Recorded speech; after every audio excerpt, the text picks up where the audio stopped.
ታላቅ የሰላማዊ ሰልፍ ጥሪ በኦታዋ ካናዳ። ኢስት ካናዳ መንገዶች ሁሉ ወደ ኦታዋ ያመራሉ። የአማራን የህልውና ትግል የምትደግፉ በኦታዋ፣ በለንደን ኦንታሪዮ፣ በኪችነር፣ በኪንግስተን፣ በሞንትሪያልና በግሬት ቶሮንቶ አካባቢ ለምትገኙ በሙሉ የብልጽግናው ገዳይ የኢትዮጵያ አገዛዝ ተብዮ በአማራው ህዝብ ላይ ያወጀውን የዘር ማጥፋት ጦርነት ለተጨማሪ ዓመታት ለማስቀጠል በምርጫ ስም ራሱን ህጋዊ መንግስት ለማስመሰል ያቀደውን የውሸት ምርጫ ለመቃወምና ለዓለም አቀፉ ህብረተሰብ ለማጋለጥ የተጠራ ሰላማዊ ሰልፍ ቀን ሜይ 16 2026 ሰዓት ከ11 AM to 2 PM መነሻ መሰብሰቢያ ኦታዋ ሲቲ ሃል 110 ላውራሪ አቬኑ ዌስት መዳረሻ ፓርላሜንት ሂል ወይም ዊሊንግተን ስትሬት አዘጋጅ የኦታዋ አማራ ማህበርና በካናዳ የአማራ ማህበራት ጥምረት ታላቅ የተቃውሞ ሰላማዊ ሰልፍ ጥሪ በሎስ አንጀለስ ካሊፎርኒያ በሊትል ኢትዮጵያ 1041 ሳውዝ ፌርፋክስ አቬኑ የአውሮፓ ህብረት የአሜሪካና የእንግሊዝ መንግስታት መላውን ሀገር አደገኛና የጉዞ ክልከላ ባደረገባቸው ሰላም ያጡ ቀጠናዎች የተሞላ አድርገው መግለጫዎች ባወጡበት የአማራ ክልል 10 ግዙፍ የአገዛዙ እዞች ሰፍረውበት በአስቸኳይ ጊዜ አዋጅ በወታደራዊ ኮማንድ ፖስት በሚመራበት አገዛዙ ህዝቡን ማስተዳደር ተስኖት ሁለንተናዊ የኢኮኖሚ ድቀት በሰፈነበት ብዙ የሀገሩ ክፍል ከአገዛዙ አስተዳደር ውጪ በሆነበት በዚህ የመከራ የእልቂት የፍጅት የእርስ በርስ ጦርነት ወቅት የተለመደው ምርጫ የሚል ፌዝ በመድገም በህዝቡ ላይ ወንጀለኛውና ግፈኛውን ስርዓት አዲስ እድሜ ለመስጠት የሚደረገውን የፖለቲካ ለግጥ በመቃወምና ለዓለም አቀፉ ህብረተሰብ ለማጋለጥ የተጠራ ሰላማዊ ሰልፍ ነው። በዚህ የደቡብ ካሊፎርኒያ የአማራ ድርጅቶችና ኤፓክ ባስተባበሩት ሰልፍ ላይ በአቅራቢያው የሚኖሩና ግፍን የሚጸየፉ ጭፍጨፋን የማይደግፉ ወገኖች ሁሉ እንዲታደሙ ጥሪ ቀርቦላቸዋል። በምርጫ ስም የዘር ፍጅትን አናስቀጥልም የሚለው ታላቅ የተቃውሞ ሰላማዊ ሰልፉ የፊታችን ቅዳሜ ሜይ 16 2 PM በሊትል ኢትዮጵያ 1041 ሳውዝ ፌርፋክስ አቬኑ በምርጫ ስም የዘር ፍጅትን አናስቀጥልም። ሰላም ጤና ይስጥልን ተመልካቾቻችን፣ እንደምን ዋላችሁ እንደምን አመሻችሁ። ከአንከር ሚዲያ ዝግጅት ክፍል ያክብረው ሰላምታችን እናቀርባለን። ዓለም አቀፉ የገንዘብ ድርጅት IMF አብይ አህመድ አገዛዝ ያደረገ ያለው የኢኮኖሚ ማሻሻያ ስኬታማ ነው ሲል የገለጸበት ሁኔታ የኢኮኖሚ ባለሙያዎችን እያነጋገረ ይገኛል። ዓለም አቀፉ የገንዘብ ድርጅት ዳይሬክተር ሰሞኑን ወደ ኢትዮጵያ አምርተው የአብይ አህመድን ስኬት ከዛው ከአዲስ አበባ የተናገሩበት ሁኔታ የተቋሙን አሰራር ጥያቄ ውስጥ የሚከት ሆኖ ተገኝቷል። በሌላ በኩል የአብይ አህመድ አገዛዝ ባለስልጣናት እዚህ ዋሽንግተን ዲሲ ቆይተው ከአሜሪካ ባለስልጣናት ጋር በተለያዩ ጉዳዮች ላይ ስምምነት ማድረጋቸው እየተነገረ ነው። ስምምነቱ ለአብይ አህመድ አገዛዝ ስኬት ወይስ እንደሚባለው ከሆነ እጅ መስጠት ያህል ተደርጎ የሚወሰድ ይሄም ጉዳይ እንደዚሁ በኢኮኖሚ ባለሙያዎችም ሆነ በፖለቲካ ተንታኞችም ከሰሞኑ ያነጋገረ ሆኖ ሰንብቷል። በእነዚህና በሌሎች ጉዳዮች ላይ በማተኮር ከፕሮፌሰር ተሾመ አበበ ጋር ቆይታ የምናደርግበትን መሰናዶ ነው ይዘን የቀረብነው። እንድትከታተሉን ግብዣችን ነው። መልካም ጊዜ።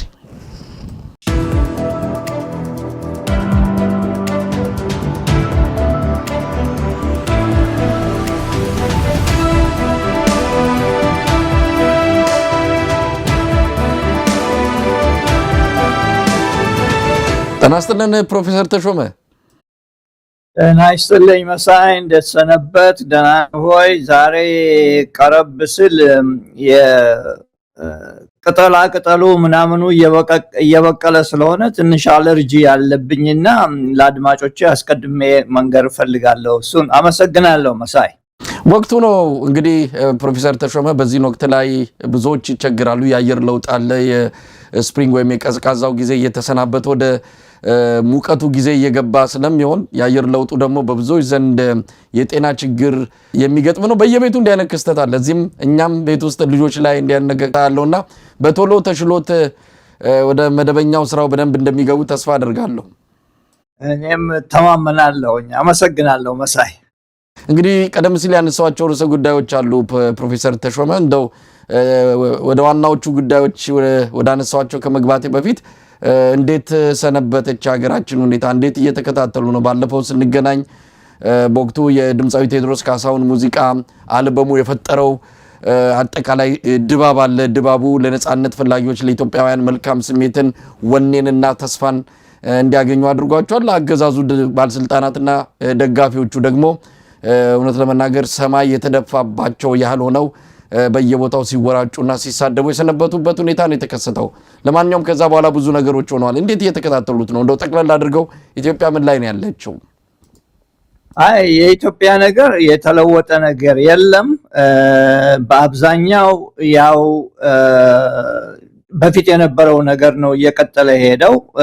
ነገር ግን ከኢኮኖሚው ጋር ተያይዞ ከዚያም በላይ ደግሞ ወደፊት ለሚሆነው ስለሚባለው ምርጫ ስለሚባለው ጉዳይ ብዙ ነገሮች እየተወሩ ነው ያሉት። በቴዲ አፍሮ ጉዳይ 150 ምናምን ሚሊዮን ሰው እይታ አድርጎለታል። እኔ እንደሚመስለኝ የኢትዮጵያ ነገር በጣም የሚገርም ስለሆነ ነገ እኛም 150 ሚሊዮን ሰው ተመዝግቧል ሊመርጥ ብለው ያወጡ ይሆናል ለመፎካከር ሲሉ። እሱ 151 ሚሊዮን ነው ያለው። ነገ ከነሱ 150 ሚሊዮን ሳንሰማ አንቀርም ለማለት ፈልጌ ነው መሳይ። እንግዲህ ያው 130 ሚሊዮን ነው የኢትዮጵያ ሕዝብ ብዛት። እነሱ ለፉክክር ሲሉ ቁጥሩን ጨምረው መምጣታቸው የማይቀር ነው። ቁጥር መዳፈር ላይ ብልጽግና ከቀዳሚ ወይም ደግሞ ከአባቱ ከኢህአዲግ ብዙ ትምህርቶችን ብዙ ልምዶችን የቀሰመ ይመስላል። እንደውም በሚያስከነዳ ሁኔታ ከኢህአዲግ በብዙ እጥፍ የበለጡ የቁጥር ስኬቶችን ነው ይዞ የመጣውና ሰሞኑንም እንደዚሁ ምርጫም ከመቃረቡ ጋር ተያይዞ በየአቅጣጫው ስኬት አግኝተናል ነው። አብይ አህመድ በቅርቡ የስንዴ ማሳ ውስጥ ሆኖ ቃለ መጠይቅ ሰጥቷል። እሱ ቪዲዮ አጠቃላይ ሁኔታው የቆየ እንደሆነ ከማደር ተወስዶ የመጣ እንደሆነ ይገልጻሉ። ለማንኛውም ያሁን እንኳን ቢሆን 400 ሚሊዮን ኩንታል በላይ ስንዴ ኢትዮጵያ አምርታለች። የተትረፈረፈ ነው፣ እንኳን ለራሳችን ለሌላ መንበቃለን ከሚል ዲስኩር ጋር ስኬት በስኬት ሆነናል ነው። በየአቅጣጫው የተለያዩ ሚኒስትሮችም እየመጡ ኢትዮጵያ በሁሉ ዘርፍ ስኬታማ መሆኗን የአፍሪካ የብልጽግና ተምሳሌት የምትሆንበት ምዕራፍ ላይ መቃረቧን ለዘመናት የነበረው ድህነት መማቀቅ ያ ሁሉ አሁን ታሪክ የሚሆንበት ጊዜ በብልጽግና ዘመን ተቃርቧል ከሚሉ መግለጫዎች ጋር እየሰማን እንገኛለን። ጆሮ መቼም ፈርዶበታል፣ የማይሰማው ነገር የለም። ህዝቡ ደግሞ ሌላ ነገር ነው የሚናገረው። ባለፈውም ከእርሶ ጋር ስንገናኝ የህዝቡን ሮሮ የተለያዩ ድምጾችን አሰምተን ነበር። አሁንም በርካቶች እየመጡ ነው። ሰው ተጨንቋል። በጣም ከፍተኛ የሆነ ስጋት ውስጥ ነው ያለው። ምናልባት ስርዓት አልበኝነት ከዚህ ጋር ተያይዞ ሊመጣ ይችላል የሚለው የአብዛኞች ስጋት ሆኖ እየመጣ ነው ያለው።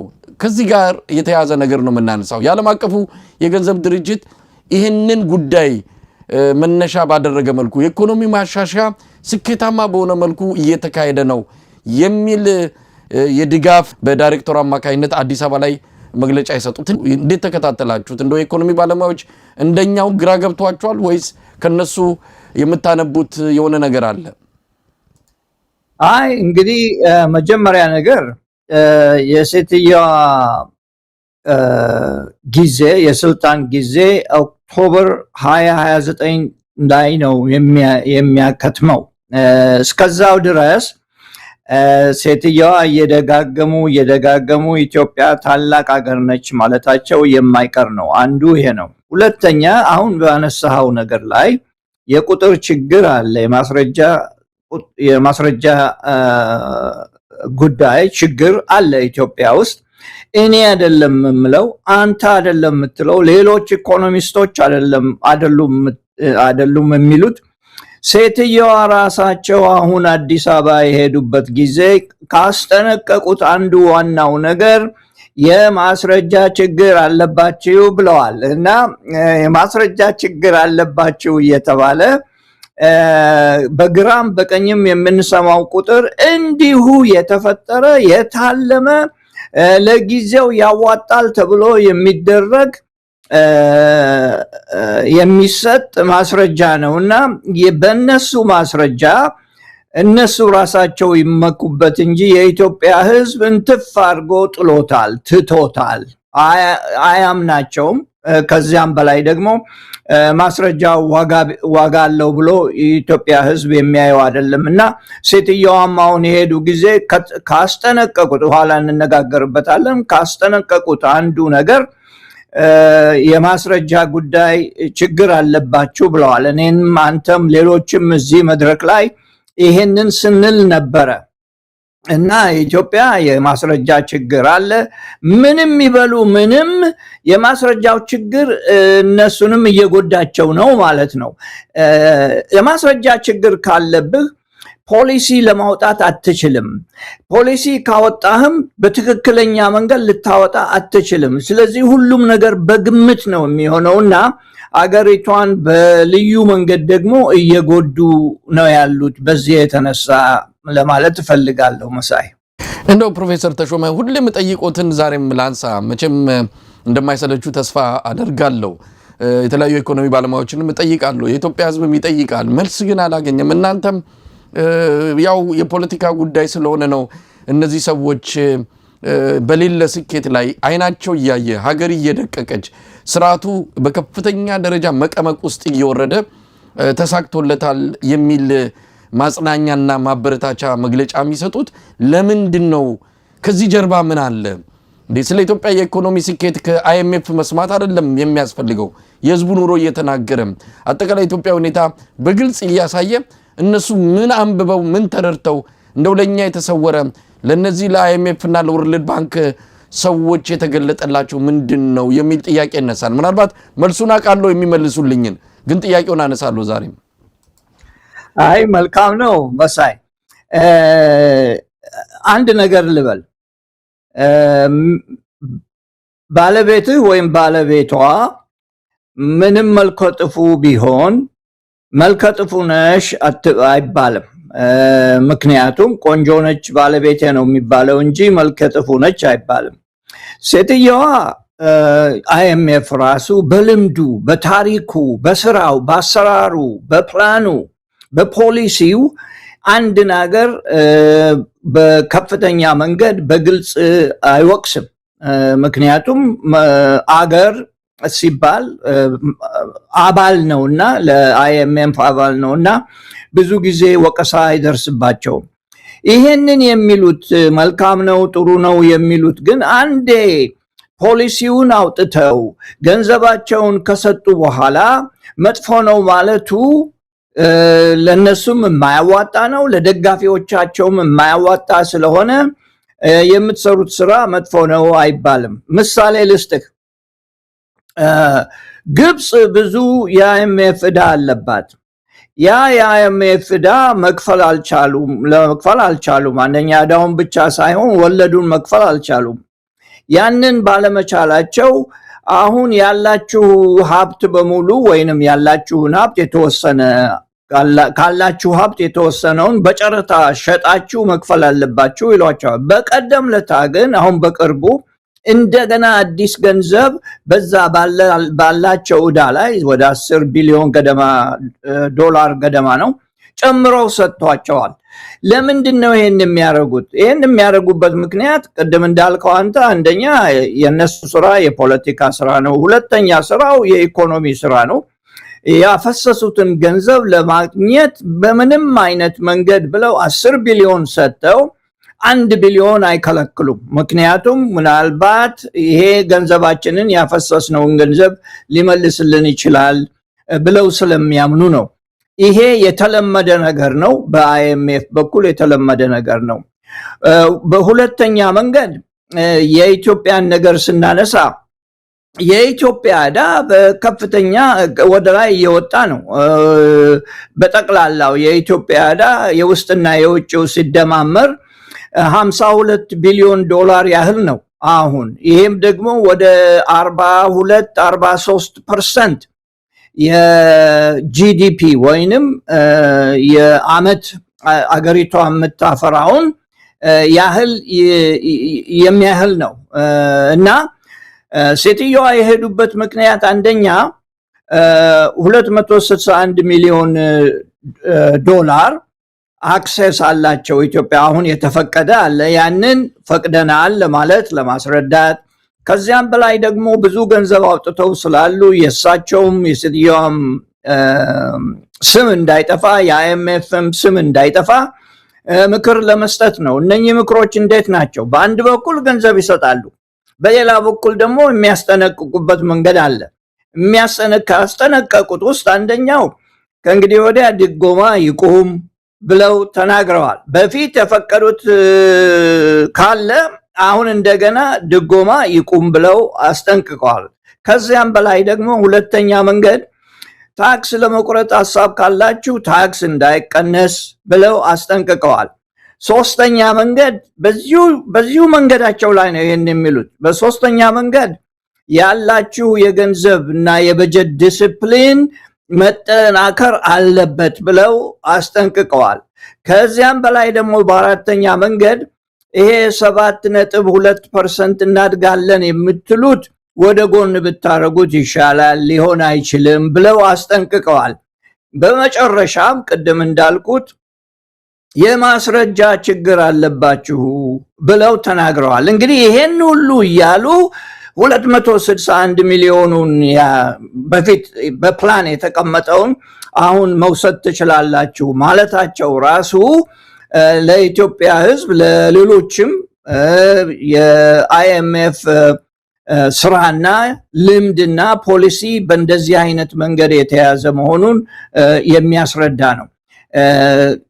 ይህንንም ስል ደግሞ የፖለቲካ ጉዳይ እንዳይረሳ ፈልጋለሁ። አይኤምኤፍ እና ወርልድ ባንክ የሚሰሩት ስራ በሙሉ የኢኮኖሚ ስራ ብቻ አይደለም፣ የፖለቲካም ስራ ስለሆነ አሁን በቀጠናው እየሆነ ያለውን ነገር ስታስበው መሳይ እነኚህ ነገሮች የተዛመዱ የተጣመሩ መሆናቸውን በግልጽ የሚያሳይ ይመስለኛል። እኔ ፕሮፌሰር ተሾመ ወደ ኋላ እንደው መለስ ብለን አይኤምኤፍ ይህንን ስትራክቸራል አጀስትመንት ወይም ደግሞ የኢኮኖሚ ማሻሻ ብሎ ገንዘብ ለመስጠት እጅ ጠምዝዞ ማለት ይቻላል አብይ አህመድን እንዲቀበል ካደረገ ጊዜ ጀምሮ እንግዲህ 2 ዓመቱ አሁን ሐምሌ ላይ ይመጣል። ይሄ ፖሊሲ ተግባራዊ ከሆነ ምን አዩ? ምን ውጤት እንደው ለራሳቸው ወደ ቤታቸው ሲሄዱ ሪፖርት ሲያቀርቡ አብይ አህመድ በብሩን ሰተነው ይሄን አድርጓል ብለው የሚጠቅሱት ነገር አለ ወይ? ሁሉ ነገር ወደ ኋላ የመጣበት ይሄ ብር የመግዛት አቅም በከፍተኛ ደረጃ አሽቆልቁሎ አሁን ጭራሽ ኢትዮጵያን ከዓለም የመጨረሻ ደካማ ገንዘብ እንዲኖራት ያደረገበት ሁኔታ ነው የተፈጠረው። የኤክስፖርት አቅማችን በከፍተኛ ደረጃ መንምኗል። ከኤክስፖርት የምናገኘው ከበፊቱ አንጻር በጣም በከፍተኛ ደረጃ የወረደ መሆኑን ነው የምንሰማው። እንደውም በፊት ኢትዮጵያ የምትልካቸውን ምርቶች ጭምር ከውጭ ማስገባት ጀምረናል። ስጋን ጨምሮ ሽንኩርትን፣ ሌሎችንም እያስገባን ነው። ስለዚህ ምን ውጤት አገኘን ነው የሚሉት? እንግዲህ ብር አውጥቷል። መቼም የተቀደደ በርሜል ላይ ገንዘብ የመጨመር ያህል ነው የሚያፈስ መሆኑን እያወቁት እንደሚዘረፍ እያወቁት 98 ቢሊዮን ብር ነው በቅርቡ በራሱ በፌደራል ፖሊስ በተደረገ ሪፖርት ላይ የቀረበው መረጃ የሚያሳየው 98 ቢሊዮን ብር ተዘርፏል። የ9 ክልሎች የድጎማ በጀት ከፌደራል የሚያገኙት የ9 ክልሎች የድጋፍ በጀት ነው የተዘረፈው። እንዲህ መሆኑን እያወቁ ወደ ቤታቸው ሲገቡ ሪፖርት ሲያቀርቡ በዚህ አብይ አህመድ ተሳክቶለታል ብለው የሚናገሩት ነገር አለ ወይስ ዝም ብሎ በደረቁ በደፈናው ስኬታማ ነው ብሎ መግለጫ እየሰጡ ነው መዝለቅ የፈለጉት? አይ ተሳክቷል የሚሉት አለ። ለኢትዮጵያውያኖች አልተሳካም እንጂ ለአብይ ተሳክቶለታል፣ ለአይኤምኤፍ ተሳክቶለታል። እንዴት ነው የተሳካለት? ወደኋላ ልመልስ ትንሽ። ታስታውስ እንደሆነ በ2023 መጨረሻ ገደማ 1.1 ቢሊዮን ዶላር ኢትዮጵያ ዩሮ ቦንድ ወለድ መክፈል አቅቷት ዲፎልት ላይ ገብታ ነበረ። ያ ዲፎልት በቀላሉ የሆነ ነገር አይደለም። ከዛ ጊዜ ጀምሮ ኢትዮጵያ የራሷን በጀት እንኳን ለመክፈል የውስጥ በጀቷን እንኳን ለማሳመር የምትችልበት ሁኔታ አልነበረም። ስለዚህ ኢኮኖሚውን ስላከሰረ በጦርነት የሚካሄድ ኢኮኖሚ የከሰረ ስለሆነ ከዛም በላይ ደግሞ ሰውየው ወይንም መንግስት ልበል በጦርነት የሚኖር አካል በመሆኑ ያ ደግሞ ብዙ ገንዘብ ስለሚያስፈልገው ብዙ ገንዘብ ለዛ ካወጣህ ደግሞ ለሌላ ኢኮኖሚ ጉዳዮች ገንዘብ ስለማይኖርህ ባዶ እጃቸውን ቀርተው ነበረ። ያም ባዶ እጃቸውን እንዲሞላ ያደረገለት ይሄ ብድር ነው። ይሄ ብድር ባይኖር ኖሮ ምናልባትም አንደኛ የምናየው ፉከራ እየበዛ አይሄድም ነበር። አንደኛ፣ ሁለተኛ ከዚህም የበለጠ አደጋ ሊደርስባቸው ይችል ነበር እና በዚህ የተነሳ ለሱ ተሳክቶለታል። ብድር ማግኘቱ የተሳካ ነው። ግን ጉዳቱን ስናየው ደግሞ የኢትዮጵያ ብር ከመጠን በላይ ወደ ታች መውረዱ፣ ከዚያም በላይ ደግሞ ኢትዮጵያኖች ያከማቹት ሀብታቸው በ200% ወደ ታች በመውረዱ ጉዳቱ ከፍተኛ እንደሆነ ሁላችንም እናውቀዋለን። ከዚያም በላይ ደግሞ እየሸመተ የሚያድረውና በድህነት ውስጥ ያለው ህዝብ የበለጠ መጎዳቱን እናውቃለን። እነኚህ ለአብይ መንግስት ወይንም ደግሞ ለኢትዮጵያ መንግስት እስከዚህ የሚያሳስቡ ነገሮች ነው አልታዩም። አስፈላጊው ምንድነው? ለነሱ ገንዘቡን ተበድሮ በውስጥም ከውጭም ባገኙት ገንዘብ ላይ መንገዶችን እንደምታየው አዲስ አበባ ማስፋፋት፣ ሌሎች ነገሮችን መስራት፣ እነኚህን ነገሮች መስራቱ ትልቅ ጥቅም ብሎ የሚያየው ነገር ስለሆነ ማታ ማታ ሲገቡና ከመተኛታቸው በፊት ምናልባት ዳይሪ የሚይዙ ከሆነ ይችን አድርጌያለሁ ብለው ይጽፍ ይሆናል። ለኢትዮጵያ ህዝብ ግን ትልቅ ድህነት ወይንም ደግሞ ትልቅ ችግር ውስጥ የከተተ መሆኑን ማንም የማይጠራጠረው ነው። ባይ ዘ ዌይ ከመጨረሴ በፊት በዚህ ጉዳይ ላይ እና አንድ ነገር ሳልረሳ የ1.1 ቢሊዮን የኢትዮጵያ ዩሮ ቦንድ ያልተከፈለው አሁን ፍሪዝ አድርገውታል። እዛው እንዳለ ቆሟል። አሁንም ያ ዕዳ ቁጭ ብሏል ማለት ነው። ፍሪዝ አድርገውታል። ፍሪዝ ያደረጉበትን ምክንያት የተሰጠው ምክንያት ምንድነው? ኔጎሽየት ወይንም ደግሞ ስምምነት እስክንደርስ ድረስ ያንን እዛው እንዳለ እንተው ብለው ተቀምጠዋል። ስለዚህ ይሄ የአይኤምኤፍ ዕዳና ሌሎችም መከፈል ያለባቸው ከዛ ውጪ ነው። ይሄ ከዛ በተጨማሪ ነው ለማለት ፈልጌ ነው። በመጨረሻም ከመጨረሻ በፊት ይሄንን ሐሳብ ኢትዮጵያ በየዓመቱ ወለድ የምትከፍለው ብዙ ገንዘብ ነው እና የብድሩ ብዛት ብቻ ሳይሆን የሚከፈለው ወለድ ከግማሽ ቢሊዮን ዶላር በላይ ነው። ኢትዮጵያ ውስጥ ለእንትን ብቻ የሚሄደው ለወለድ ብቻ የሚሄደው ይሄ ወደ 39% የአገሪቱ ሀብት ገደማ ነው። ወደ 39% ኢኮኖሚስቶች ሬኮመንድ የሚያደርጉት ግን 14% ብቻ ነው። ከዛ በላይ ከሆነ አገሪቷ በጣም ችግር አለባት ማለት ነው እና የአይኤምኤፍ ዳይሬክተር ኢትዮጵያ ድረስ እየሄዱ 261 ሚሊዮን ብር ሰጥተው ውሰዱ አሁን ተከፍቶላችኋል ብለው የሚያመሰግኑት ይሄ ሁሉ ነገር እያለ መሆኑን እንድንረዳ እፈልጋለሁ። ፕሮፌሰር ተሾመ እንደው ሌላ አንድ መረጃ ከሰሞኑ የሰማነው አለ። የኢትዮጵያ ዕዳ የውጭ ዕዳ 51.8 ቢሊዮን ዶላር መድረሱን የሚገልጽ መረጃ ወጥቷል። የገንዘብና ኢኮኖሚ ልማት ትብብር ሚኒስትሩ ናቸው ይህንን የገለጹትና ይሄ ስኬት አይደለም መቼም ይሄን አደባባይ ወጥተው ሲናገሩት፣ ግን ይሄ ትልቅ ኪሳራ ነው። ኢትዮጵያ በየጊዜው ዕዳዋ እየጨመረ መምጣቱና ለሚቀጥለው ትውልድ ዕዳ እያሸከመች እነሱ ከዕዳ ወደ ምንዳ ብለው አንድ መሪ ቃል አውጥተው እንደነበረ ያስታውሳሉ። ዕዳ እየቀነስን ምንዳ እየጨመርን መተናል ነው ለማለት የፈለጉት። ግን ምንዳው አተን አሁን ዕዳው ተከምሮብን ያለው የመጪው ትውልድ የሚከፍለው ነገር እጅግ እየተቆለለ መጥቷል። ምን አተረፈ? በእነዚህ ዕዳዎች ምን ተሰራ ሲባል መሳሪያ ነው የተገዛው። ምናልባት ይሄ ኮሪደር ልማት ብልጭልጭ አምፖሎች ናቸው የተሰቀሉት። ከዛ ያለፈ ለትውልድ የሚሻገር ቅርስና ውርስ ወረት እንኳን የለንም። እንደው ይህንን ዕዳ ሲያስቡት ምንድን ነው የሚበጀን? የመጪው ትውልድ ዕዳ ከፋይ ሊሆን ነው እንግዲህ ከዚህ የምንረዳው። አዎ ትክክል ነህ። እኔ የአቋሜ ከአሁን በፊት እንደገለጽኩት የብድር መበደሩ ችግር የለበትም ባይ ነኝ። ማንም ሀገር ይበደራል፣ ብዙዎች ሀገሮች ይበደራሉ፣ ሀብታም ሀገሮች ይበደራሉ። የምትበደረውን ችግሩ ምንድነው? የምትበደረውን ገንዘብ ወደፊት ለኢኮኖሚው ይጠቅማል ብለህ የምታስበው ነገር ላይ ነው ወይ የምታውለው ነው ዋናው ነገር። ፋክተሪ ቢሰራበት፣ ሆስፒታሎች ቢሰሩበት፣ ትምህርት ቤቶች ቢሰሩ፣ ድልድይ ቢሰራ፣ ግድብ ቢሰራ፣ እነኚህ ሁሉ ቢሰሩ ወደፊት ጠቃሚ ናቸው፣ ለህዝብ፣ ለልጆች፣ ለትውልድ ጠቃሚ ናቸው ይባላል እና እርግጥም ጠቃሚ ናቸው። ግን እየወሰድህ ተበድረህ መንገድ ላይ ካጠፋኸው ማለት የከተማ መንገድ ያውም ብልጭልጭ ነገሮች ላይ የምታጠፋው ከሆነ መሳሪያ ላይ የሴኩሪቲ ጉዳይ እንዳለ ሆኖ መሳሪያ ላይ የምታጠፋው ከሆነ ከዚያም በላይ ደግሞ ቅድም እንደጠቀስከው በየማንም ኪስ የሚገባ ከሆነ በመንግስት ሰራተኞች ላይ ኪስ የሚገባ ከሆነ የሚመጣው ትውልድ ብዙ ኪሳራ አለበት ማለት ነው። ሁለተኛው ነጥብ እዚህ ላይ ማድረግ የምፈልገው የሚያሰጋን ከውጭ የምንበደረው ብድር ነው።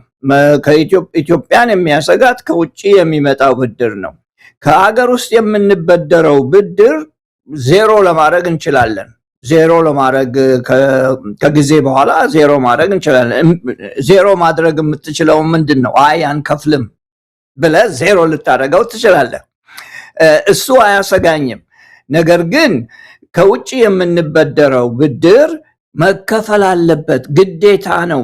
እንደ ድሮው ይቅር የሚል አበዳሪ የለም አሁን እና እነሱ የሚጠብቁት ይመስለኛል ድሃ ሀገር ነን ምናምን ዝባዝንኬ ተብሎ ይቅርታ እንዲደረግላቸው የሚሞክሩ ይመስለኛል። ከአሁን በፊትም ይህንን ብያለሁ። ግን መክፈል ካልቻሉ መክፈል ብቻ ሳይሆን በየአመቱ ደግሞ ወለዱን መክፈል ካልቻሉ ትልቅ ችግር ውስጥ ነው የሚገቡት። እየጨመረ እየዳበረ ስለሚሄድ ማለት ነው። እና ይሄ ብዙ ችግር ውስጥ ይከታቸዋል። አሁን ብቻ ሳይሆን የወደፊት ትውልዱንም ብዙ ችግር ውስጥ ይከታል። አንድ ነገር ለመጨመር የምፈልገው የውስጥ ዕዳን ዜሮ ማድረግ እንችላለን ስል መንግስት እምቢ ሊል ይችላል። የለኝም ገንዘብ ለመክፈል አልችልም፣ ህዝቤ ሆይ ይቅርታ አድርግልኝ ብሎ ቢል ህዝብ ምንም ሊያደርግ የሚችለው ነገር ስለሌለ ዜሮ ሊያደርገው ይችላል። ይሄንን ካረገ ግን ነገ ህዝቡ አያበድረው፣ ተነጎዳ ህዝቡ እንደገና ሌላ ሊያበድረው አይችልም እና ለዚህ ነው ዜሮ ማድረግ የማይፈልጉበት ምክንያት አንዱ ይሄ ነው ለማለት ፈልጌ ነው። ፕሮፌሰር ተሾመ ሰሞኑን ሌሎች ከሰማናቸው አስገራሚ ነገሮች አንዱ የአዲስ አበባ ከተማ አስተዳደር የኮሪደር ልማትን በተመለከተ ነው። እንግዲህ የአዲስ አበባ ከተማ አስተዳደር በጀቱ ይታወቃል። ለዚህ ለኮሪደር ልማቱ የወጣው ከ1.3 ትሪሊየን ብር በላይ እንደሆነ ተመልክቷል። ይሄ ብር ከየት መጣ?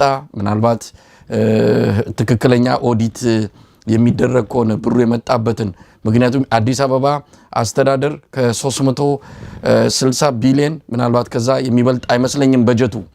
አሁን ግን ለዚህ ለኮሪደር ብቻ የወጣው 1.3 ትሪሊየን ብር እንደሆነ ነው የተነገረው። 4 እና 5 እጥፍ ከከተማው በጀት 4 እና 5 እጥፍ በላይ መውጣቱን ነው የምንረዳው።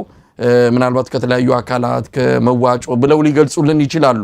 እንዲህ አይነቱ ነገር ቀደም ሲል እርሶ እንደገለጹት ለመልካም ነገር ቢውል ኖሮ ፋብሪካ ተሰርቶ ቢሆን ኖሮ ብዙ ለትውልድ ተሻጋሪ የሆኑ ቅርሶችን አስቀምጠን ቢሆን ኖሮ ብር መውጣቱ መበደሩም ምንም ማለት አይደለም። ግን የምናየው ነገር ትውልድ የሚሻገር አይደለም።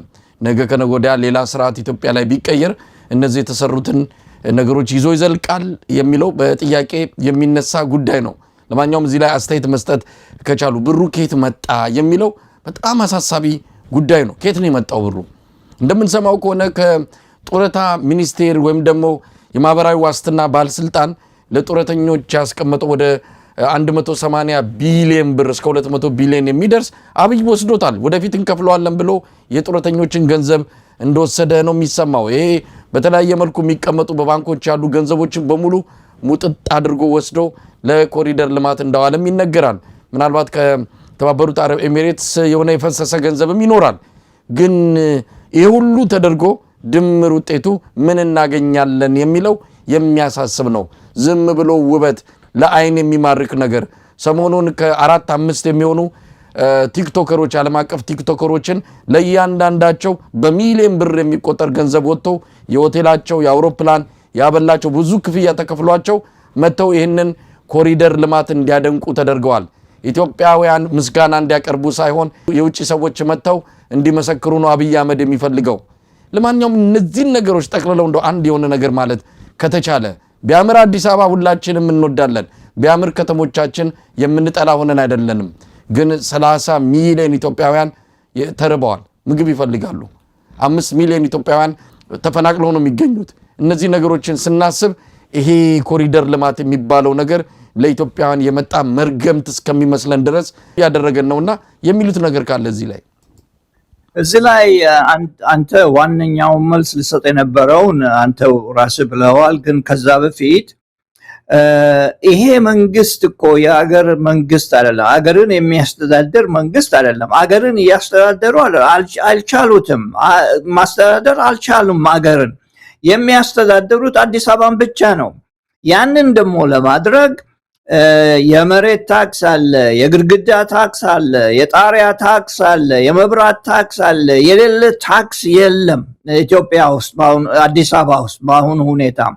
ገንዘቡ አንዱ የሚመጣው ከዛ ነው። በገባህበት በወጣህበት ሰርቪስ ለማግኘት ስትሄድ የምትከፍለው ታክስ አለ። አየህ፣ መንግስትን መርጠህ አስቀምጠህ ሰርቪስ ለማግኘት ስትሄድ የምትከፍለው ታክስ አለ። ከዚያም በላይ ደግሞ ላንድ ዲቨሎፕመንት ወይንም ደግሞ የመሬት ዲቨሎፕመንት የሚሉት ታክስ አለ። በዛ ላይ ብዙ ይሰበስባሉ። አዲስ አበባ ሀብቱ ከሰው የሚነጠቅ ሀብት ነው። ከዚያም በላይ ደግሞ ልዩ ልዩ የመንግስት ጡረታ ሶሻል ሴኩሪቲ የሚባለው የመንግስት ተጧሪ አካውንትን በሙሉ ወይንም ደግሞ ገቢ በሙሉ ሰብስበው ተጠቅመውበታል፣ እየተጠቀሙበትም ነው ያሉት። ስለዚህ ገንዘቡ የሚመጣው እጃቸው ወይንም አይናቸው ካየበት ወይንም ደግሞ እጃቸው ሊደርስበት ከሚችለው ቦታ እየሰበሰቡ ነው እና ስለዚህ ግማሹንም እየተበደሩ ነው። ከባንክ ይበደራሉ፣ ወደፊት ይከፈላል ተብሎ ከባንኮች ይበደራሉ። በዚህ ላይ ደግሞ የሪል ስቴት ዲቨሎፕመንት ብዙ ከውጭ ሀገር በተለይ በአረቦች ካሁን በፊት በነበረን ፕሮግራም ላይ አስቀምጠነው ነበረ። በዛ የሚመጣ ገንዘብ አለ እና ገንዘቡ የሚመጣው ከዛ ነው። የሚጠቀሙበት ግን ቅድም እንዳልከው አንተም ለወደፊት ከተማዋን ደግሞ ለኢትዮጵያ ሕዝብ ይጠቅማል ብለው የሚያስቡትን ነገር ቢያደርጉ የበለጠ ጠቃሚነት ይኖረው ነበረ። እነሱ ከተማን ለማስተዳደር ከተማን ለማሳመር እሱም ቢሆን ዋና ዋና ጎዳናውን ነው እንጂ ከጀርባ የአሜሪካን አምባሳደር ያነሳውን ፎቶግራፍ ከዋናው መንገድ ወጣ ብሎ ከጀርባው ሰልፊ ወስዶ ከኋላው የሚታየውን እንድናይ ፈልጎ ነው ያንን ፎቶግራፍ ያነሳውና አዲስ አበባ የምትሉት አዎ የቦሌ መንገድ ጥሩ ነው፣ ዋናው መንገድ ጥሩ ነው፣ ነገር ግን ጀርባ ያለው መንገድ ደግሞ ይሄን ይመስላል ባይ ነውና ተጠቃሚነቱ ለጊዜው ይጠቅማል ብለው ላሰቡት ጉዳይ ለምርጫ ይጠቅመናል ብለው ያሰቡት ነገር ላይ ነው እያጠፉ ያሉት እና ገንዘቡ ምንጩ ይሄ ነው። እንግዲህ ወደ ሌላው ርዕሰ ጉዳይ እንሂድ። እዚህ አሜሪካ የአብይ አህመድ ባለስልጣናት መጥተው ነበር። ከፍተኛ የልዑካን ቡድን ወደዚህ ያመሩት በውጭ ጉዳይ ሚኒስትሩ ዶክተር ጌዲዮን ጢሞቴዎስ የሚመራ ነው። የአብይ አህመድ የኢኮኖሚ አማካሪ አቶ ግርማ ብሩ እንደዚሁም የብሔራዊ መረጃ ደህንነት ዋና ዳይሬክተር አምባሳደር ሬድዋን ሁሴን፣ በዚህ በአሜሪካ የኢትዮጵያ አምባሳደር ብናልፍ አንዱዓለም ሌሎችም መጥተዋል።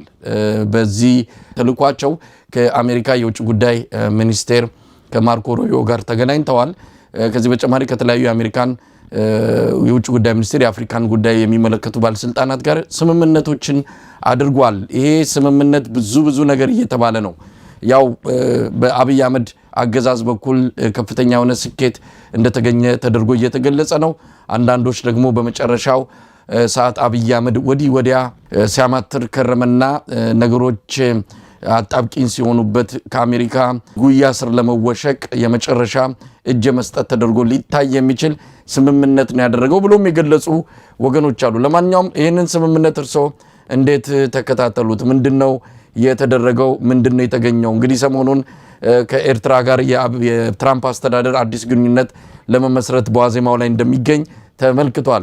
በቀይ ባህር ጉዳይ ላይ ከኤርትራ ጋር ለመስራት የኤርትራ ላይ የተጣለው ማዕቀብ ጭምር በማንሳት አዲስ ግንኙነት ሊመሰረት እንደሆነ በተነገረ ማግስት ነው ደግሞ የአብይ አህመድ ባለስልጣናት ወደዚህ ወደ ዋሽንግተን ዲሲ የመጡት። ምንድነው ነገሩ ፕሮፌሰር ተሾመ? ነገሩ ትንሽ ጠለቅ ያለ ነው። አንተም እንዳነሳው አንዳንድ ነገሮችን ብለሃል። ወደ ኋላ መለስ ብለን ብናይ ግብጾች ከትራምፕ አድሚኒስትሬሽን የሚፈልጉት ጉዳይ አለ።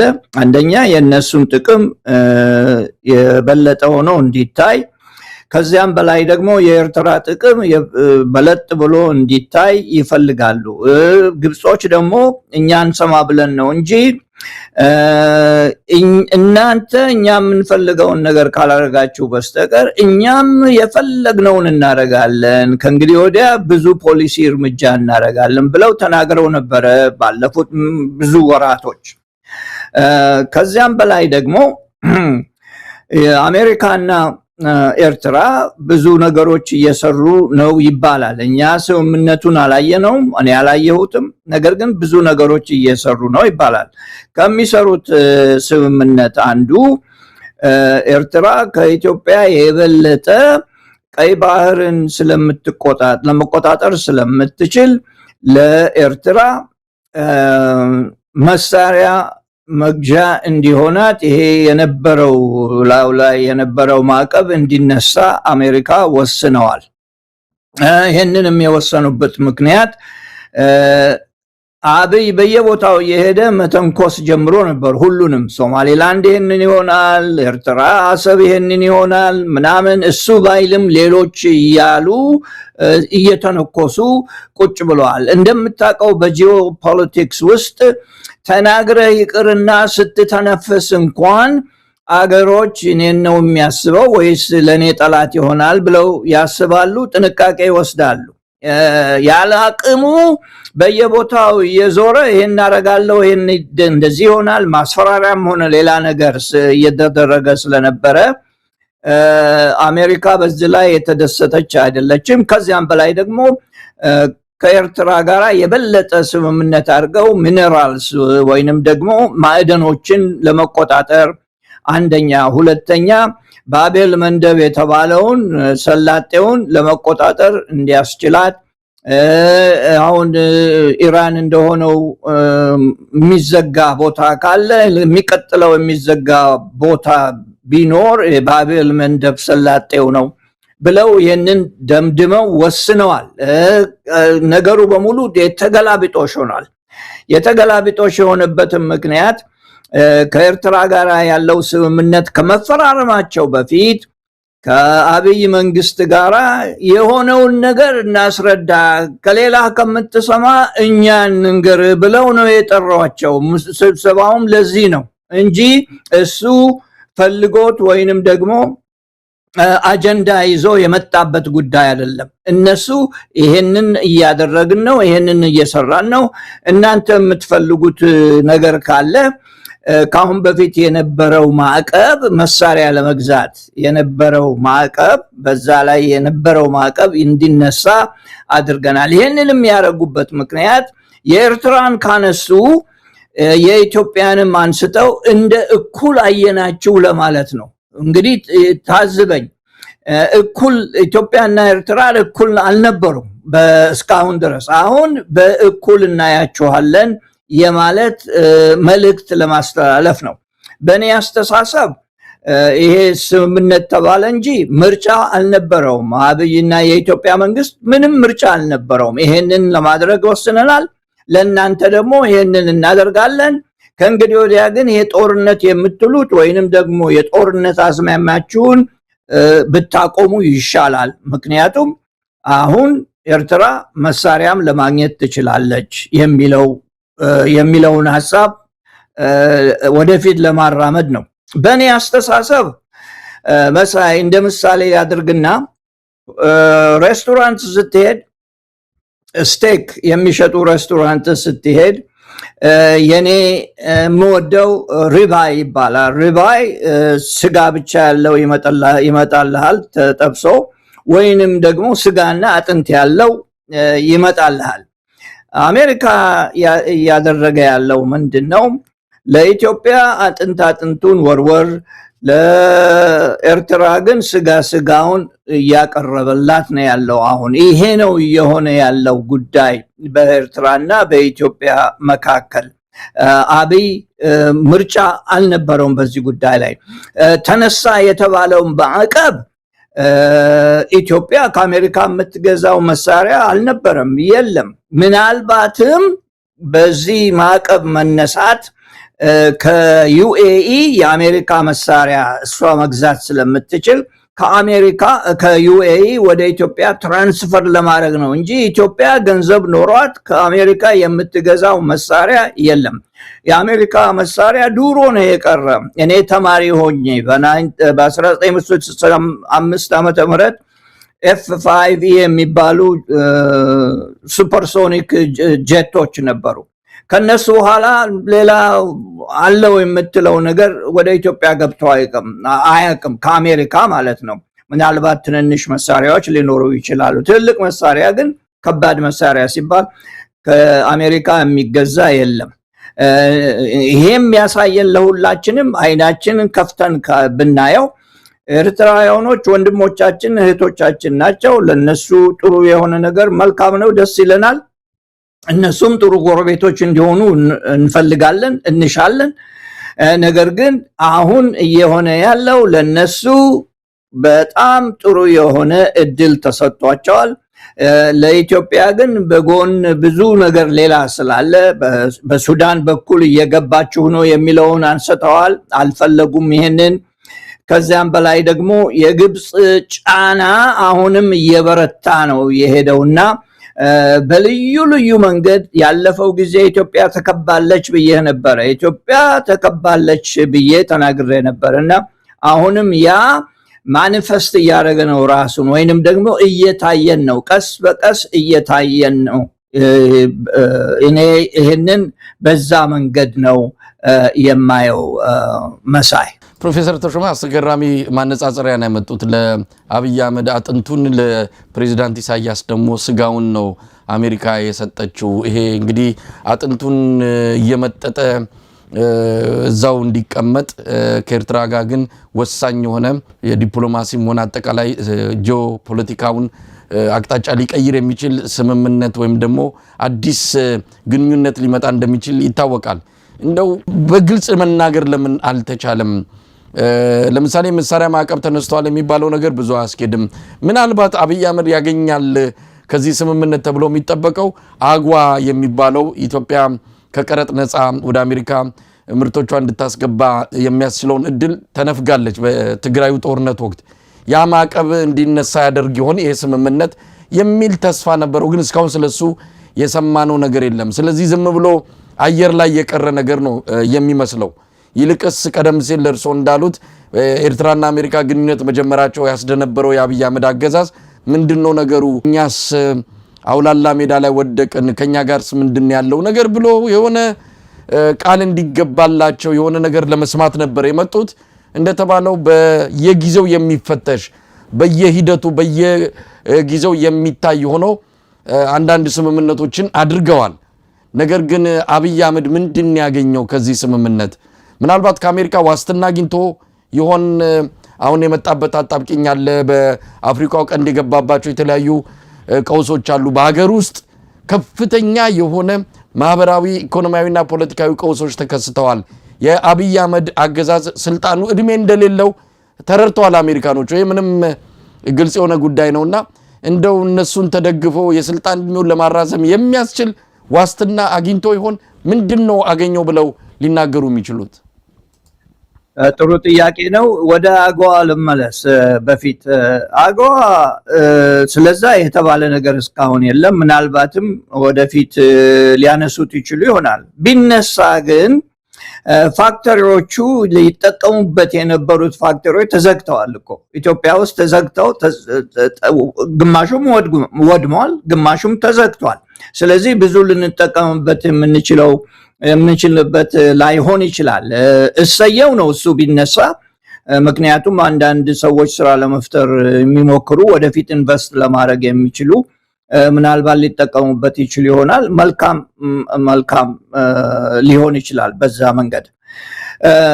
በሌላ በኩል ግን አብይ ምንድነው ያገኘው? ምን ሊያገኝ ይችላል የሚለውን እነሱ ናቸው የሚያውቁት።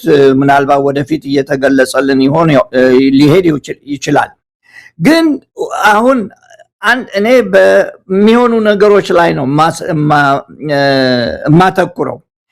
ታስታውስ እንደሆነ $1 ቢሊዮን አሜሪካ ለኢትዮጵያ ፈቅዶ ነበረ። ፓኬጅ አዘጋጅቶ ሰጥቷል፣ እንሰጣለን ብለው ቃል ገብተዋል።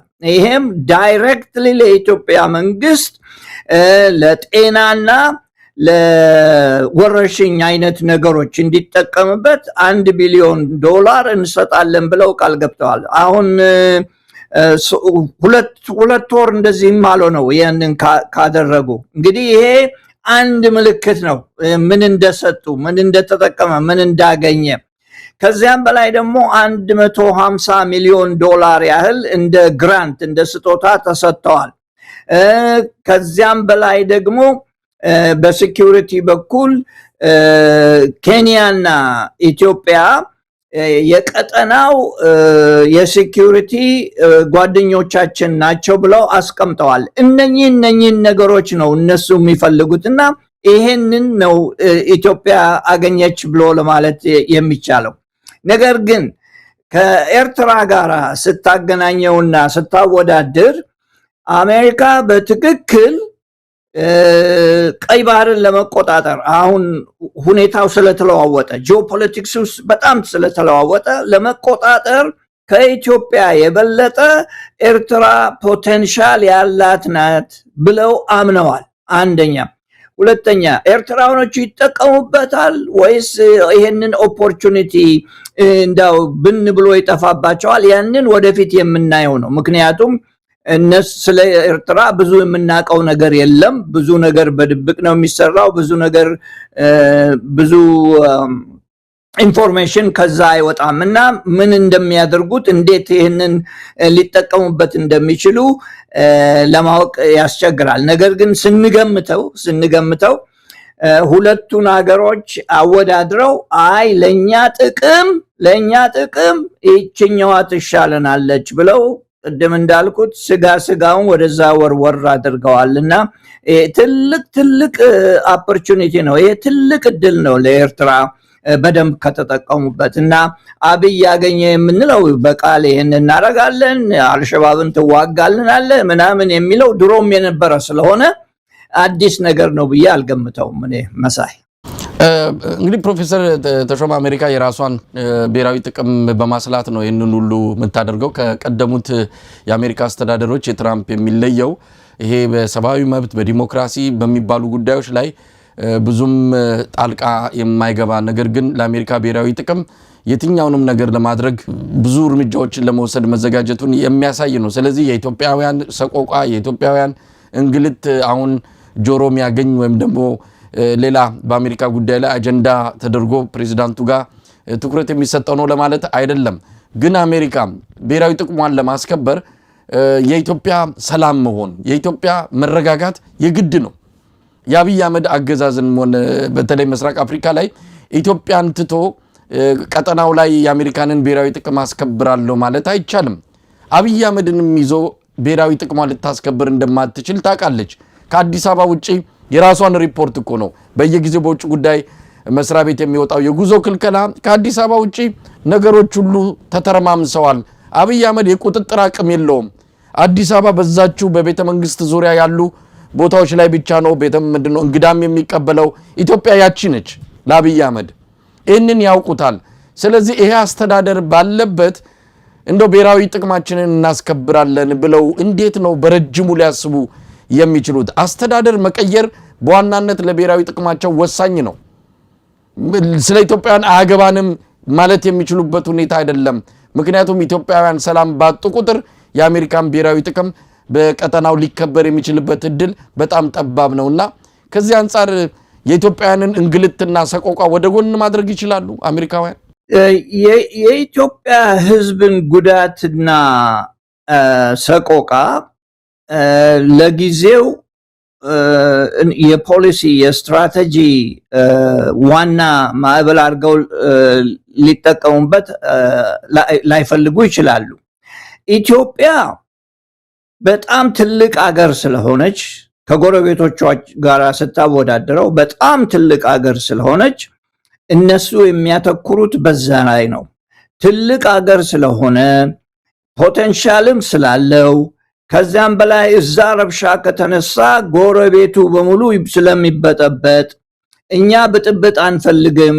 ብጥብጥ ደግሞ ከተጀመረ ትልቁ አገር ውስጥ ለኛ ጠቃሚነት የለው ኢኮኖሚ የቀጠናውን ኢኮኖሚ ብቻ ሳይሆን ጸጥታውንም በሙሉ ያፈርስብናል ብለው ያምናሉ። ስለዚህ የኢትዮጵያ አስፈላጊነት ትልቅ አገር ስለሆነች ነው።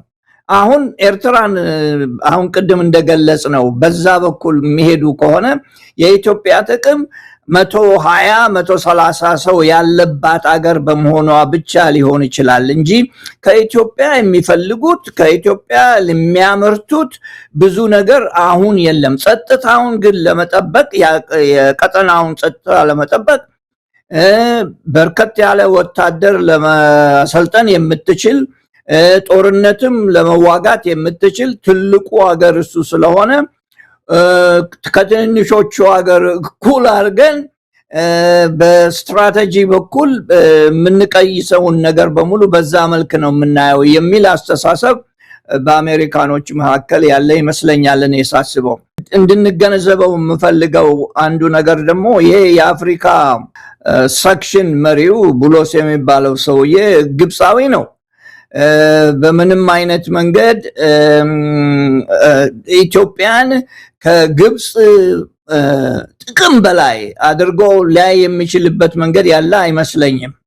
ለዚህ ነው ይሄ የማመጣጠን ኤርትራን ከኢትዮጵያ እኩል አድርገን ነው የምናየው ብለው ማዕቀብ እዛ አንስተናል፣ ለእናንተም ማዕቀብ አንስተናል የሚሉበት ምክንያት ማዕቀብ መነሳቱ ኤርትራን ነው የሚጠቅመው የበለጠ። ኤርትራ ምንም አታገኝም ነበር። አሜሪካ ብቻ ሳትሆን ሌሎችም ሀገር አይሸጡላትም ነበር። ኢትዮጵያ ከሌሎች ሀገር መግዛት ትችል ነበር። ከአሜሪካ የምትገዛው ምንም አልነበረም እና ስለዚህ እኩል ነው ማለቱ ራሱ እኔ በጣም አስገርሞኛል። ለዚህ ነው ስብሰባው ላይ የመጡት ስብሰባው ላይ የሄዱት በነሱ ፍላጎት ሳይሆን አሜሪካ አይ የምንፈልገው ነገር አለ የምናደርገው ነገር አለና ወደፊት ገለጻ እንሰጣለን። ገለጻውን ከመስጠታችን በፊት ለእናንተ እንንገራችሁ ብለን ነው የሚለውን ሐሳብ ያመጣሁበት ምክንያት በዛ የተነሳ ነው። መሳይ ፕሮፌሰር ተሾመ እንግዲህ የአሜሪካና የኢትዮጵያ ግንኙነት በተለይ አሜሪካ በአሁኑ ሰዓት ብሔራዊ ጥቅሟን ለማስከበር የቻይናን የሌሎች ሀገራትን ጫና በተለይ በዛ በቀጠናው እንዲሳሳና አሜሪካ የበላይነት እንዲኖራት ትፈልጋለች። በተለያዩ የኢትዮጵያ ፕሮጀክቶች ላይ የአሜሪካ ኩባንያዎች እንዲሰሩ በቅርቡም የቢሾፍቱ ደብረ ዘይት የሚሰራው አውሮፕላን ማረፊያን በተመለከተም የአሜሪካን ቦይንግ አውሮፕላኖችን የኢትዮጵያ አየር መንገድ እንዲገዛቸው ትፈልጋለች። ግን አብይ አህመድ ከኤርባስ ከፈረንሳዩ ኩባንያ ጋር ስምምነት ላይ መድረሱ ይታወቃልና አብይ አህመድ ሁለት እግር አለኝ ብሎ እዚህም እዛም እየረገጠ ነው።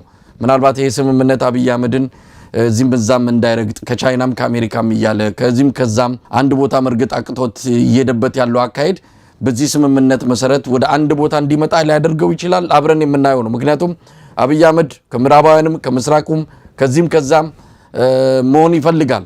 አንድ ቦታ አይደለም የሚገኘው። ብሪክስ ጋር ይሄዳል፣ ከአይኤምኤፍ ደግሞ ገንዘብ ይቀበላል። ሩሲያ ይሄዳል፣ ቻይና ይሄዳል፣ ከአሜሪካ ደግሞ ድጋፍ ይፈልጋል። እዚህና እዛ የሚልበት ሁኔታ ለአሜሪካ ምቾት የሰጣቸው አይመስለኝምና ይሄ ስምምነት ምናልባት በሂደት ወደ አንድ ጎራ እንዲጠቃለልና ሰልፉን እንዲያስተካክል ሊያደርገው ይችላል። ከዚህ አንፃር ወደፊት የምናየው ይመስለኛል። እንደዚህ ላይ የሚሉት ነገር ካለ ከልዩ ልዩ አገሮች ጋር ጥምረት መፍጠር ወይንም ደግሞ ጥቅም ለማግኘት መሞከሩ የሚያስቸግራቸው አይመስለኝም። ምክንያቱም አሜሪካን አያስቸግራትም። ምክንያቱም ከሌሎች ሀገር የሚያገኘው ጥቅም ትንንሽ ጥቅም ነው። ለነሱ እዚህ ግባ የሚባል አይደለም። እነሱ የማይፈልጉት ይሄ በየቦታው አምቢሸስ ሆኖ በጣም ከልክ የበለጠ አምቢሸስ ሆኖ ፕላኑን የማይደብቅ ይሄንን አደርጋለሁ ያንን አደርጋለሁ ለጉራ ይሁን ለምን እንደሆነ ይሄንን አይወዱም እነሱ። በተለይ በግድም ሆነ በውድ ወደብ አገኛለሁ የሚለው ነገር በጣም አሳስቧቸዋል እነሱ። ያለ ጦርነት ልታገኘው አትችልም በግድ ካልክ። በውድ ደግሞ ከሆነ የማይሆን ነገር ነው ያለመው። ለምሳሌ የሶማሌላንድ ነገር በጣም የማይሆን ነገር ነው ያሰበው። በጊዜው ተነጋግረንበታል። በዚህ ላይ ትልቅ ችግር እንደሚፈጥር ተናግረን ነበረ እና እነሱ የማይፈልጉት በጣም አምቢሸስ የሆነ ሰው አገሪቷን ወደ ያለ አቅሟ ወደ ትልልቅ ችግሮች ውስጥ የሚፈጥር መሪን ኢትዮጵያ ብቻ ሳይሆን ሌላም ቦታ አይፈልጉም፣ አይወዱም። በታሪካቸውም በፖሊሳቸውም አይቀበሉም። ይሄን ሊቢያን ታስታውስ እንደሆነ ምን እንደሆነ ታውቃለህ። ሊቢያ ሰውየው እዚህም እዛም በዚህም በዛም ሲዘል ብዙ ነገሮችም አስቦ ስለነበረ ያንን ለማውደም ጠቃሚ ነው እያሉ አብረው ሲሰሩ ከርመው እንዳውም ገንዘብም ይሰጡ ነበር። አንድ ቀን አወደሙት እና እነሱ እንደዛ አይነት መሪ አይፈልጉም እና ፖሊሳቸው እንደዛ አይነት ሁኔታ አይቀበልም። በተለይ በኢትዮጵያ ሁኔታ ትንንሽ ሀገሮች በአካባቢው ያሉ ቀጠናውን በጣም የሚያናውጥ አይነት አስተሳሰብ፣ ቀጠናውን ችግር ውስጥ የሚጨምር አስተሳሰብ እነሱ ለአሜሪካ ኢንተረስት ወይንም ለአሜሪካ ጥቅም ፋይዳ የለውም ብለው የሚያምኑ ናቸው። በዚህኛው አድሚኒስትሬሽን ብቻ ሳይሆን ከበፊቱም የነበረው አድሚኒስትሬሽን ይሄ የሚያምኑበት የአቋም ጉዳይ ነው እና አብይ የሚያሳያቸው በየጊዜው ከሌሎች ጋር ዝምድና መፍጠሩ ብቻ ሳይሆን የሚያስበውና የሚለው ያልታሰበ ህልም የሚያስቀምጠው ነገሮች በሙሉ ግራ እየገባቸው ነው። ምክንያቱም አገሪቷ አቅም የላትም ያንን ለማድረግ። ኔቪ ለማቋቋም ወደብ ያስፈልጋል። ወደብ ከሌለህ ደግሞ በግድ አገኛለሁ ስትል ይሄ የጦርነትን የማወጅ ያህል ነው እነሱ የቆጠሩት እና ኤርትራ ከነሱ ጋር ለመግባባት የቻለችበት ምክንያት አንዱ ይሄ ነው። ጦርነት እኮ ታውጆብናል ብለው ነው ያስረዱት እነሱ። እኔ እንደሚገባኝ እኔ እንዳነበብኩት እና ይሄንን ነው እነሱ የማይፈልጉት። ስትራቴጂክሊ አንድ ሀገር ከሌሎች አገሮች ጋር ልዩ ልዩ ነገሮችን ስፔሻላይዝ የሚያደርጉበትን ነገር ለመጠቀም ችግር የለበትም እሱ። ከረሽያ አውሮፕላን ብታገኝ፣ ከህንድ ሌላ ነገር ብታገኝ፣ ከቻይና ደግሞ ሌላ ነገር ብታገኝ አገርህን እስከጠቀመ ድረስ። ነገር ግን ይህንን ስታረግ ደግሞ ወግነህ አይደለም፣ ወግነህ ራስህን፣ ነፍስህን፣ ህይወትህን ሸጠህ አይደለም፣ አገርህን ሸጠህ አይደለም። ያ ሲሆን በጣም ጠለቅ ያለ ችግር ይገጥመሃል ማለት ነው እና የኢትዮጵያ ሁኔታ አሁን እንደዛ ነው የሚመስለኝ። መሳይ ነኝ። እንደው ፕሮፌሰር ተሾመ ጠቅለል ለማድረግ ያህል ነው። ስለዚህ አሁን የአሰብ አጀንዳ በአብይ አህመድ በኩል በዚህ ደረጃ ላለፉት አንድ አመት በላይ ሲራገብ የነበረው ከዚህ በኋላ አንሰማም ማለት ነው። የሶማሌላንዱ ጉዳይ አክትሟል እና አብይም ማነሱትም ምንን ያነሳ ምንድነው እንደተባለ ሁሉም ዝም ጭጭ ብለውታል። የሶማሌላንድ ጉዳይ ፋይሉ ተዘግቷል። ያ ሁሉ ሰልፍ፣ ያ ሁሉ ከበሮ የተደለቀበት ጉዳይ ምንም ነገር የለም። በዚህ እንኳን ተጠያቂ ሆኖ እንደው በፍትም ባይሆንም በሞራል ደረጃ ሊጠየቅ የሚችል ባለስልጣን አለመኖሩ በራሱ የሀገሪቱ ሁኔታ እጅግ አሳሳቢ ደረጃ ላይ መድረሱን የሚያሳይ ነው። የወደቡ ጉዳይ ከግድቡ ወደ ወደቡ ብለው ነበር። የግድቡም ጉዳይ ምን ላይ እንደደረሰ አናቅም። ያ ሁሉ ምርቃት፣ ያ ሁሉ የቴሌቪዥን ፕሮግራም ጋጋታ ካየም በኋላ የኢትዮጵያ ሕዝብ አሁንም ከጨለማ ውስጥ መውጣት አልቻለም። በፈረቃ መብራት ይጠፋል። በብዙ መልኩ የኃይል አቅርቦቱ እየተቆራረጠ ነው ያለው። የታለ ታዲያ የግድቡ ትሩፋት ስንል ምንም ነገር አናይም። አሁን ደግሞ ወደቡ ወሬው እየጠፋ ነው። እንደው ተሳስተው እንኳን ማንሳት የሚችሉት ጉዳይ አልሆነም። ብዙ ትልልቅ አጀንዳዎችን ያነሳል። አየር ላይ በነው እየቀሩ ይገኛሉ። አሁን ደግሞ ሱዳንን ነካክቷል። የሱዳንን ጉዳይ አርፈ ተቀመጥ እያሉት ነው። ስለዚህ የዚህ ሰው ጉዳይ ምንድነው? አሁን ደግሞ ምርጫ መጣ። እንግዲህ እንዲህ አይነትን ሰው ለተጨማሪ 5 ዓመታት ምረጡኝ ብሎ ነው ተጠያቂነት በሌለበት እነዚህ ነገሮች በሙሉ ለማስቀጠል አሁንም ለተጨማሪ 5 ዓመት ምረጡኝ የሚል አንድ የቀልድ የምርጫ ሂደት ተጀምሯል። ምን ማለት ይቻላል ፕሮፌሰር ተሾመ? የወደቡ ነገር መጀመሪያ የአሰብ ጉዳይ እኔ ያከተመለስ ነው የሚመስለኝ። ነገ ኤርትራ አሰብን ትራምፕ ሲቲ ብላ ብትሰይመው ፍቃድ ይሰጧቸዋል። አንድም ሀገር እንዳይነካቸው ያደርጋሉ። እነኚህ ሰዎች አንዳንድ ጊዜ ግብዝነትም አለባቸው። የጥቅም ብቻ ሳይሆን የግብዝነትም ጉዳይ ስላለ፣ ከዚያም በላይ ደግሞ የጦርነት ነገር እንዳታስቡ ተብለዋል። በዚህ ስብሰባቸው ላይ ከውጭ ጉዳይ ሚኒስቴሩ ጋር የጦርነት ነገር ከኤርትራ ጋር የማይሆን ነገር ነው። እንትኑንም የፈቀዱበት ምክንያት ምልክት መስጠታቸው ነው። የማዕቀቡ እንዲነሳ መሳሪያ እንድትገዛ ያደረጉበት ምክንያት የፈለገችውን ያህል እንድትገዛ ነው። ያ ነገር ያከተመ ይመስለኛል። በሰላም መንገድ ከሆነ ያው ሁለቱም ሀገሮች ኔጎሽየት የሚያደርጉት ወይንም ደግሞ የሚስማሙበት ነገር ካለ ጥቅማቸውን ወደፊት እነሱ ሊወስኑ ይችላሉና በዛ በኩል የኢኮኖሚ ነገር ስለሆነ ኢኮኖሚውን ለሁለቱም ጠቃሚ መሆኑን ከተስማሙበት አይ ቲንክ በኔ አስተሳሰብ ከአሰብ የተሻለ ወደብ ኢትዮጵያ አታገኝም በጭራሽ። ችግሩ ምንድነው? መርከብ ማነው የኔቪ ይኑርበት የሚለው ችግር ነው። ይሄ እንዴት እንደሚፈቱት አላቅም። ምናልባት አሜሪካ ሊረዳ ይችል ይሆናል እዛ ላይ። ነገር ግን የራሳቸው ወደብ ኔቪ የሚያስቀምጡበት በኪራይ ካልሆነ ወይንም ደግሞ እንደ ጎብኚ ካልሆነ በስተቀር የሚሆን አይመስለኝም። በምርጫ ጉዳይ አንድ ነገር ለማለት እፈልጋለሁ መሳይ። ምናልባት እኔና አንተ በዚህ ላይ ልንቃረን እንችል ይሆናል። አሜሪካ ካለው መንግስት ጋር ነው የሚሰራው እስካለ ድረስ። ሌላ አማራጭ ጥሩ አማራጭ አለ እና ተዘጋጅቷል ብሎ ሲያስብ ግን ዞር ነው የሚለው። ዞር በማግስቱ ነው ዞር የሚለው እና ኢትዮጵያ ውስጥ ያ ኮንዲሽን የተፈጠረ አይመስለኝም። እኔ እስከዛሬ ድረስ አሁን እስካለንበት እዚች ሰዓት ድረስ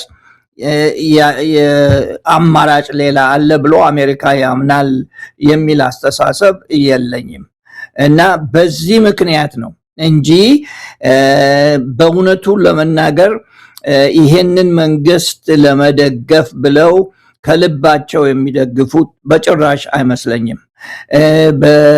በዋርቃም ሆነ በዱላ በማንኛውም በጠርብ ሆነ በሰንበሌጥ መራመድ እስከቻለ ድረስ ሌላ አማራጭ እስከሌለ ድረስ ምናልባት ቀጠናው ሰላም እንዲኖረው ቀጠናው የተረጋጋ እንዲሆን ለማለት ምናልባት ዞር ብለው ወደ ሌላ ስተትም ቢኖር ወደ ሌላ የሚያዩ ይመስለኛል። የኔ አስተሳሰብ ነው፣ የግሌ አስተሳሰብ ነው እና ያ እስካልሆነ ድረስ ይሄ ምርጫ እንኳን ባንለው ይጠቅማል። በወሩ መጨረሻ ላይ ከተደረገ 50 ሚሊዮን ሰው ተመዝግቧል ተብሏል። 50 ሚሊዮን ሰው በግድ ያስመዘገበው ነው። ከዚያም በላይ ደግሞ የምርጫ ካርድ የወሰደ 50 ሚሊዮን ሰው ነው። 50 ሚሊዮን ለዜሮ እኮ ነው የሚሆነውና ስለዚህ ውጤቱ በጣም የታወቀ ስለሆነ አስቀድሞ ኮሮጆ ሁሉ የተሞላ ነው የሚመስለኝ። እኔ በእኔ አስተሳሰብ፣ የግል አስተሳሰብ ነው። ኮሮጆ የተሞላ ነው የሚመስለኝ የአሜሪካ አስተሳሰብ ግን ሌላ አማራጭ አለን ብለው የተዘጋጀ ለነሱም ጥቅም ሆነ ለሀገሪቷ ይጠቅማል ብለው የሚያስቡት ብቅ ካለ ነገሩን የሚዘጉት ነው ለማለት ፈልጌ ነው። መሳይ በጣም ነው የማመሰግነው ፕሮፌሰር ተሾመ። እንግዲህ ምርጫው 17 አይነት ቀን ነው የሚቀረው። አስቂኝ ምርጫ ነው። ምርጫውን በተመለከተ ከሌሎች ባለሙያዎችም ጋር እንደዚሁ ሰሞኑን ስንወያይ ነበረ። በዓለምም ታሪክ ምናልባት እንዲህ አይነት ቀልድ የሆነ ምርጫ ሲደረግ ኢትዮጵያ የመጀመሪያዋ እንደምትሆን ይታመናል። በብዙ አምባገነን መንግስታት፣ በብዙ ወታደራዊ መንግስታት ጭምር እንዲህ አይነት ምርጫ ተካሂዶ ማያውቅም። ይሄ በገጠር ይሆን አይደለም፣ በአዲስ አበባ ጭምር በአዲስ አበባ ቤት ለቤት የምርጫ ካርዳችሁ እኛ ጋር ይቀመጥ የሚሉ ካድሬዎች የምርጫ እንትናቸው ብቻ ሳይሆን መታወቂያ ቁጥራቸው ሁሉ እንዲመዘገብ የንግድ ባንክ ሰራተኞች፣ የተለያዩ የመንግስት መስሪያ ቤት ሰራተኞች ማንን ሊመርጡ እንደሚችሉ ከወዲሁ ማስፈራሪያ እየተሰጣቸው ባለበት ሁኔታ መከላከያ ሰራዊት በቀጥታ እጁን አስገብቶ የምርጫ ካርድ ልክ እንደ ፓምፍሌት ወረቀት እንደ በራሪ ወረቀት የምርጫ ካርድ እየበተነ ሁላችሁም ውሰዱ። በቤት አንድ አባወራ ከመጣ ቤታችሁ ውስጥ ስንት ቤተሰብ አለ? 8 9 10 ካርድ ይሰጣል። ያ ሁሉ እየተመዘገበ ነው 50 ሚሊዮን 60 ሚሊዮን እያሉ ያሉት። እውነት የኢትዮጵያን ህዝብ ንቀትም ጭምር ነው። የኢትዮጵያ ህዝብ ሀብት ነው፣ ገንዘብ ምንም እንኳን በእርዳታ የመጣ ገንዘብ ቢሆንም በኢትዮጵያ ህዝብ ስም የመጣ ገንዘብ ነው። እንደዚህ አገዛዝ በህዝብ ንቀት እንዲህ አይነት ምርጫ ለማድረግ ምንም ሳመነታ ሂደቱን የቀጠለ አገዛዝ ኖሮም ወደፊትም ሊኖር ይችላል ተብሎ አይታመንም። ይሄ ምርጫ በታሪክ ውስጥ እጅግ ኢትዮጵያን ያዋረደ በዓለም መድረክ ፊት ደግሞ መሳቂያ መሳለቂያ ያደረገ ምርጫ ነው ማለት እንችላለን። እንዲሁ ለማጠቃለያ ይሄን ከተናገርኩ የመዝጊያ ሐሳብ ይስጡንና ዝግጅታችን እናብቃ። አይ በምርጫው የተነሳ አንድ ነገር ማለት የምፈልገው ምንድነው፣ ይሄ በጣም አያስገርምንም። እንዲያስገርምን ለምን ብትለኝ ጠቅላይ ሚኒስቴሩ ቁጭ ብሎ ለአብይ የምትመርጡ እጃችሁን አንሱ ያለኮ ሰው ነው። ያንን ያደረገ ሰው አሁን በመልካም መንገድ ምርጫ ያካሄደ ማለት በጭራሽ የማይታሰብ ነው። እንዳልከው የጨዋታ ነውና ህዝቡ ቤቱ ይቀመጥ ባይነኝ ነኝ። በጣም አመሰግናለሁ ፕሮፌሰር ተሾመ አበበ ለነበረን ቆይታ። በአንከር ሚዲያ ታዳሚዎች ስም ምስጋና በማቅረብ ነው የምሰናበተው። በቅርቡ እንገናኛለን። እግዚአብሔር ይስጥልኝ። መልካም ቀን። ደስታው የኔ ነው መሳይ። ታንክ ዩ